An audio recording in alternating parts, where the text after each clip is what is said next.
Oh, I guess we're live. Usually it gives me this fancy little countdown, but it just says we're live. So, hey Thrivers, how's it going? I guess I got caught a little bit off guard there as it just, we're live. So I wanted to share a quick thought with you. I've got dinner in the oven and kids doing homework with my awesome husband downstairs, but I just wanted to check in with you guys, see how everything's going. The group is growing and expanding, and I appreciate a lot of the engagement that you guys are doing there. A lot of you have reached out asking for help with your marriage. A lot of you checked in saying that things are going much better now. So that is awesome. Keep up the really great work. I'm going to use this as a little bit of analogy. Maybe you can't see it so good. Okay. This is some grass that my daughter grew last year in kindergarten. And we've been keeping it alive for whatever reason, probably because we have a really hard time keeping lawns alive at all. And so my husband kind of adopted this little bit of grass as a pet project to see, it just feels good to keep the lawn alive, right? Keep the grass alive. We didn't want to throw it away. So we went on vacation for a family reunion for 8 days. And when we got back, this little bit of grass, you can see some of the signs of distress there, was not happy with us. We had not gotten anyone to help take care of this little plot of grass while we were gone. And it was definitely showing signs of stress and overheat. It was overheated because we live in Arizona and it's crazy hot here in the summer. And definitely showing signs of lack of nourishment, lack of water, okay? So over the past week, we've been giving it water again, trying to get it to perk back up, and it's responding pretty well. But I want to use this as a bit of an analogy to show what it really takes to make a marriage strong. So just like this little bit of grass, our marriages, they take work. They take constant, diligent effort. It isn't something that we can work on for a week or 2 weeks or 3 weeks or even a year or 5 years or 10 years or 12 and then think that we're good and we can go on vacation and just leave it on the back burner. If we do that, just like this grass, it will struggle and it will show signs of suffering that we are neglecting it. So just like we have to take care of a plant, we must give our marriages constant nourishment for them to truly thrive. Now, maybe like us, you've been a little distracted over the summer. And I know school's about to start. And with that comes a lot of different stresses and a lot of different demands on us. There's actually been a study shown that August and September are the most stressful times of the year for women in particular, because of this whole idea of school starting again and getting back into the swing of that. So with all that being said, take a deep breath, take it easy on yourself, and make sure that you are taking care of the most important things. Perhaps like us, you've gone on family vacations and you've been distracted with everything going on this summer. Have you neglected your plant, your marriage? Is it starting to show signs of stress? Is it needing life support, right? What do you need to do to get things going good again in your marriage? So just do a quick check-in with yourself. I'm not wanting to put more on you, but I'm wanting you to be aware of the effects that happen when we neglect to take care of some of these really important things in our lives, like our marriages and our spouses. Okay? So it is possible to bring the dead back to life or to bring the neglected back to life. However, it takes more work. And I can see a couple of you watching. So hello, how's it going?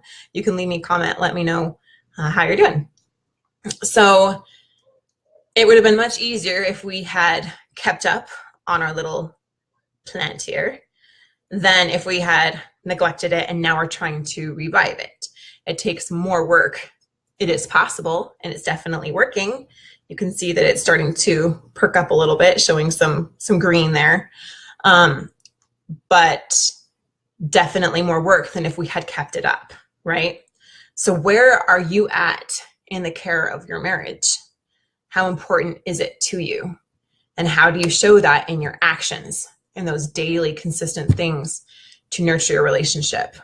Has it been poisoned?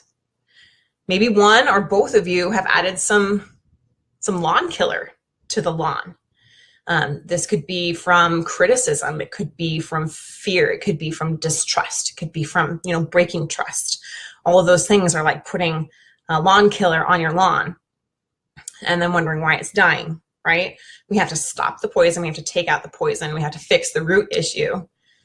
And then we have to work to nurture it and enable it to thrive. So go ahead and check in with me. Where do you feel like you are in those areas? Are you still pouring poison on it? Is your spouse? Are you in the rebuilding stage? Is your spouse checked out? Are they not wanting to help you with it anymore? And if so, what are you going to do, right? Are you just going to give up as well? Or are you going to continue to work on it? That's what we're here to help you with. You're not alone. I know that these are very challenging situations, but they absolutely can be overcome, just like our dead grass. It's coming back to life. So that's my little corny metaphor. If you appreciate it, let me know.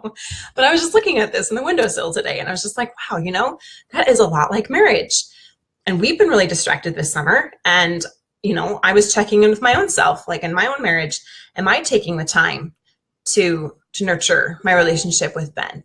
Am I being present with him? Am I giving him the care and attention that he needs and that our marriage needs? Hey, Alicia. Oh, you like the metaphor. Thanks. I appreciate that. Sometimes I have silly ideas, but I hope that they illustrate points for you guys. So I appreciate that, Alicia. Thanks for letting me know. So 32 years of marriage. My parents are celebrating 32 years of marriage today. And while you may say, oh, wow, they're just one of those couples, right? That they just have it all, right? They're just one of those couples that's been super strong. For the most part of my life, that's been true. However, it wasn't always that way. And there was a time when I doubted whether they were going to make it or not. I'm not going to go into detail about all of that because that's their business and not mine to share. But I do want you to know that I saw them come from very, very difficult circumstances where trust had been broken and tremendous challenges were being faced by both my parents. And there were people encouraging them to end the marriage. There was reason given, whatever, from outside sources that would be the best direction at that point to go. And so I watched them have to make some really tough decisions. It broke my heart because all my life they had been the picture perfect parents. Well, not picture perfect, but they're really good parents and had the picture perfect marriage. And so to realize what was actually going on, was very shocking and very challenging. But I watched as my mother chose to have forgiveness and chose to stick with it despite those challenges. And at first, I honestly didn't agree with her decision, which is, looking back, kind of a hard thing to say because I love both my parents. But at that moment, it just felt like the best thing that needed to happen. And I did not understand her decision as a younger person. However, now reflecting back many, many, many years later to that event, to that time period, and seeing her choose and him choose as well to stay with the marriage, despite the challenges, despite the heartbreak, despite the betrayal, everything that had happened, choosing to love and to forgive made all the difference in their lives as well as mine and countless other people's lives. And that was an incredibly powerful example to me. So now when I hear them say we're celebrating 32 years, that doesn't just mean 32 years of blissful, fairy tale marriage. I know the struggles that they went through and the heartbreaks and everything, and they persevered through it all. They did not neglect their plan. They did not neglect their marriage. There may have been times when it was neglected, which is what led to, the challenges that they faced. However, they stuck with it. Hey, I think it's Layman. Layman, I'm sorry if I'm not pronouncing your name right, but nice to see you too. So yeah, sticking with it. If there has been poison poured onto your lawn, know that it can recover if you want it to. It's going to take work. It's going to take time, but have that courage, have that tenacity to keep trying and keep working at it. Because as long as you make that decision and they make that commitment again and again and again and again, it will see you through any kind of hard times or challenges that you face. Now, you may not know how to solve the issues in front of you, right? We wouldn't have problems if we already knew the answer to our problems.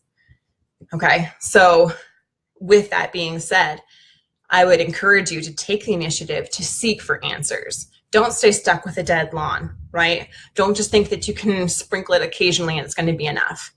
Go ahead and seek the help from people who have been there, done that, and know how to get you to the happy, thriving marriage again.